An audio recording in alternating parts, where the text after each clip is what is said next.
En la madrugada del 16 de agosto de 1977, el mundo perdió al rey del rock and roll. O eso nos dijeron. ¿Sabías que Elvis Presley había cambiado su testamento apenas 3 semanas antes de su muerte? ¿Que transfirió millones de dólares a cuentas bajo nombres falsos?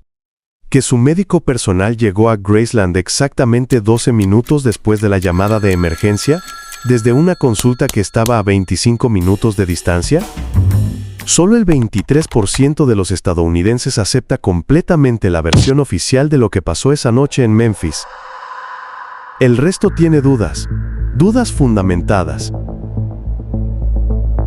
Durante 47 años, investigadores, periodistas y fanáticos han descubierto pistas que desafían la historia oficial.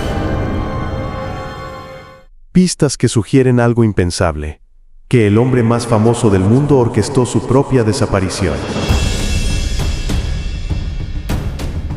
Esta no es una teoría conspirativa más, es una investigación basada en documentos desclasificados del FBI, testimonios de personas cercanas a Elvis y evidencias forenses que nunca han sido explicadas satisfactoriamente.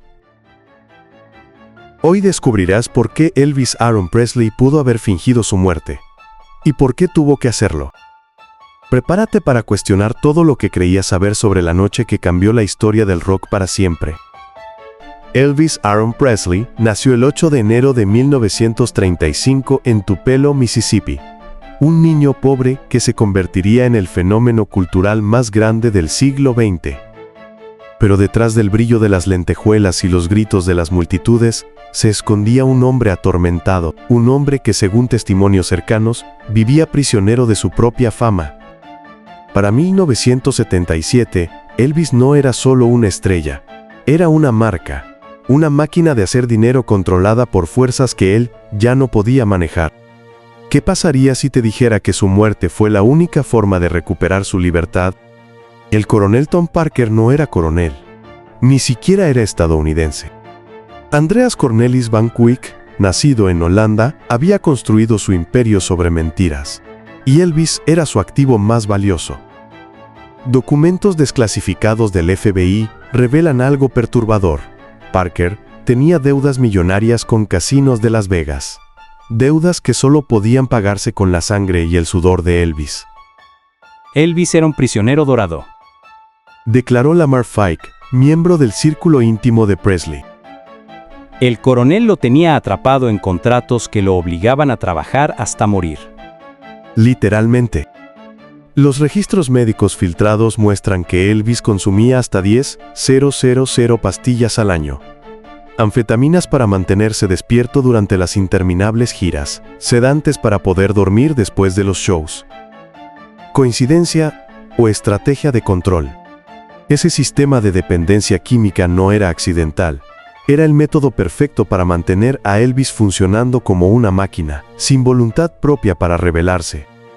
Pero en 1976, algo cambió. Esto es lo que el gobierno no quiere que sepas. Elvis Presley trabajaba para el FBI. Los archivos desclasificados bajo la Ley de Libertad de Información revelan una verdad escalofriante. Desde 1970, Elvis había sido reclutado como informante federal. Su misión: infiltrarse en círculos de celebridades sospechosas de actividades subversivas. La paranoia de la Guerra Fría había llegado a Hollywood, y Elvis era el espía perfecto. ¿Quién sospecharía del rey del rock? El agente especial Robert Johnson, en una entrevista póstuma publicada en 1995, confesó: Elvis nos proporcionó información crucial sobre el movimiento hippie y las conexiones con drogas en la industria musical. Pero ser informante del FBI tenía un precio mortal. En 1977, Elvis había acumulado demasiados enemigos, demasiados secretos. Las amenazas de muerte llegaban semanalmente a Graceland. ¿Sabías que 3 semanas antes de su muerte, Elvis cambió su testamento y transfirió propiedades a nombres ficticios? La pregunta no es si Elvis murió, la pregunta es, ¿tuvo que fingir su muerte para sobrevivir? 16 de agosto de 1977, 2:30 de la tarde. Ginger Alden encuentra el cuerpo de Elvis en el baño de Graceland. O eso dice la versión oficial. Pero los testimonios no coinciden. El Dr. George Nichopoulos, médico personal de Elvis, llegó a Graceland exactamente 12 minutos después de la llamada de emergencia. Imposible, considerando que su consulta estaba a 25 minutos de distancia. ¿Cómo sabía que tenía que estar allí? Charlie Hodge, guardaespaldas de Elvis durante 17 años, declaró años después. Esa mañana, Elvis me dijo algo extraño. Me dijo, Charlie, cuida bien a mi familia, van a necesitarte más que nunca. ¿Despedida o advertencia? El certificado de defunción presenta irregularidades que los expertos forenses han cuestionado durante décadas. La hora de muerte cambió 3 veces en los documentos oficiales. Y luego está el detalle que nadie menciona. El ataúd pesaba 400 kilos. Un cuerpo humano promedio pesa 80 kilos. ¿Qué había realmente en ese ataúd? Los fanáticos de Elvis no son conspiranoicos. Son detectives. Durante 47 años han documentado anomalías que desafían la lógica. La lápida. El nombre está mal escrito. Aaron aparece como Aaron cuando toda su vida firmó Aaron. Un error que Elvis, obsesivo con los detalles, jamás habría permitido. Los avistamientos. Más de 200 testimonios verificados de personas que aseguran haber visto a Elvis después de 1977. Empleados de aeropuertos, cajeros de bancos, trabajadores de gasolineras. ¿Todos están mintiendo? Las llamadas telefónicas. Entre 1977 y 1982, al menos 15 personas cercanas a Elvis recibieron llamadas de alguien que sonaba exactamente como él. Conversaciones que incluían detalles íntimos que solo Elvis conocía. Pero hay algo más perturbador. En 1988, un hombre llamado John Burroughs compró una casa en Michigan. John Burroughs era el alias que Elvis usaba para viajar de incógnito. ¿Coincidencia o pista deliberada?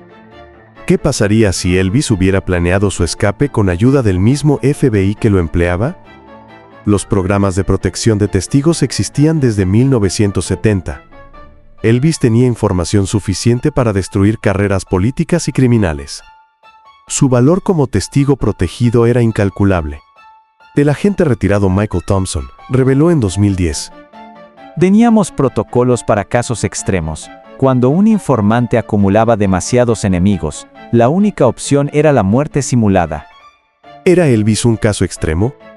Los registros financieros muestran transferencias millonarias a cuentas offshore 3 meses antes de su muerte. Dinero que desapareció sin rastro. Vernon Presley, padre de Elvis, murió en 1979 llevándose secretos a la tumba. Pero antes, hizo una declaración extraña a su abogado. Mi hijo era más inteligente de lo que la gente creía. Siempre tuvo un plan. ¿Qué plan? Red West, guardaespaldas de Elvis durante 20 años, fue despedido misteriosamente en julio de 1977, un mes antes de la muerte. En una entrevista de 1992, West declaró: Elvis me dijo que estaba cansado de ser Elvis. Quería ser una persona normal otra vez. Esa entrevista fue censurada y nunca se volvió a transmitir. ¿Sabías que 5 personas del círculo íntimo de Elvis murieron en circunstancias extrañas entre 1977 y 1980? Joe Esposito, accidente automovilístico. Sonny West, sobredosis accidental. Dave Hebler, ataque cardíaco a los 45 años. Marty Lacker, suicidio. Billy Smith, desaparecido. Todos sabían demasiado. La viuda de Sonny West encontró una nota en sus pertenencias. Si algo me pasa, busquen en el lugar donde Elvis guardaba sus secretos. Nunca encontraron ese lugar.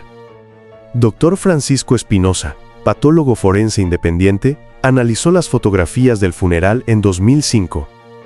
Sus conclusiones fueron escalofriantes. El cuerpo presentaba características inconsistentes con una muerte por paro cardíaco.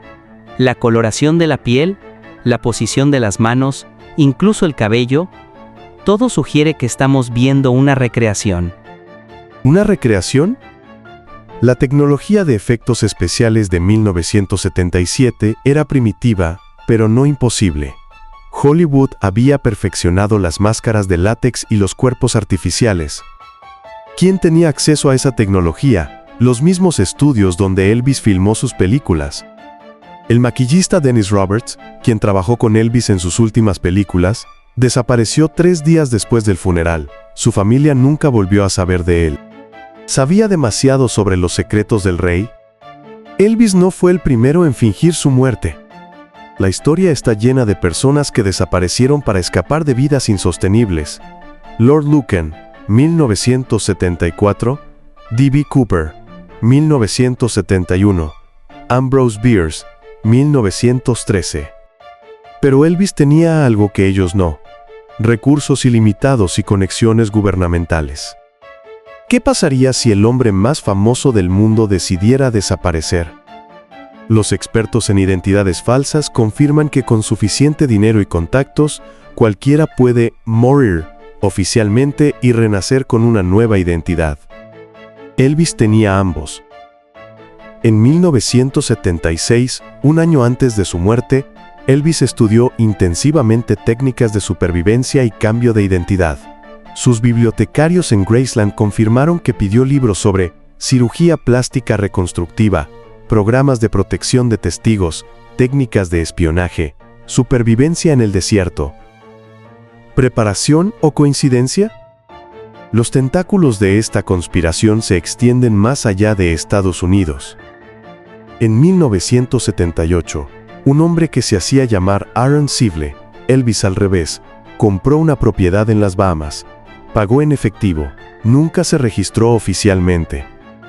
Los registros de inmigración muestran que Aaron Sivle viajó frecuentemente entre las Bahamas y Argentina entre 1978 y 1985.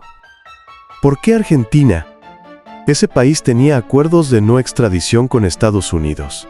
El refugio perfecto para alguien que necesitara desaparecer permanentemente. El investigador privado Gail Brewer Giorgio pasó 15 años rastreando estas conexiones. En 1988 publicó ¿Is Elvis Alive?, un libro que fue inmediatamente retirado de las librerías por presiones legales. ¿Qué había descubierto que era tan peligroso? 2001. Viva Las Vegas, un casino en Nevada. Un empleado de seguridad llamado Marcus Johnson jura haber visto a un hombre idéntico a Elvis en los pasillos del hotel. Un hombre que caminaba con la misma cadencia característica, que tenía las mismas manos, la misma forma de mover los hombros. Cuando Johnson se acercó, el hombre desapareció. Las cámaras de seguridad de esa noche fueron accidentalmente borradas. 2010. Memphis, Tennessee. Una enfermera del Hospital Baptist Memorial reportó haber atendido a un paciente anciano que cantaba Love Me Tender con la voz exacta de Elvis. Cuando preguntó su nombre, el hombre sonrió y dijo: Solo llámame el rey. Al día siguiente no había registro de ese paciente en el hospital. ¿Sabías que estos avistamientos siguen un patrón geográfico específico? Todos ocurren en lugares significativos para Elvis: Memphis, Las Vegas, Tupelo. Como si alguien estuviera visitando los lugares de su pasado. 47 años después, la pregunta permanece: ¿murió realmente Elvis Presley el 16 de agosto de 1977? Las evidencias apuntan hacia una verdad incómoda. Un hombre atrapado por su fama, perseguido por sus enemigos, utilizado por el gobierno, decidió tomar la decisión más radical posible: fingir su muerte para recuperar su vida. Si Elvis Presley está vivo hoy, tendría 89 años, un anciano anónimo que logró lo que parecía imposible: escapar de ser Elvis. Tal vez esté en algún lugar tranquilo, viendo el atardecer, sabiendo que logró el escape más grande de la historia. O tal vez todo sea una elaborada fantasía creada por fanáticos que no pueden aceptar que su ídolo se fue para siempre. La verdad, como Elvis, permanece esquiva. Pero una cosa es cierta: mientras existan preguntas sin respuesta, la leyenda del rey que nunca murió seguirá viva. ¿Tú qué crees?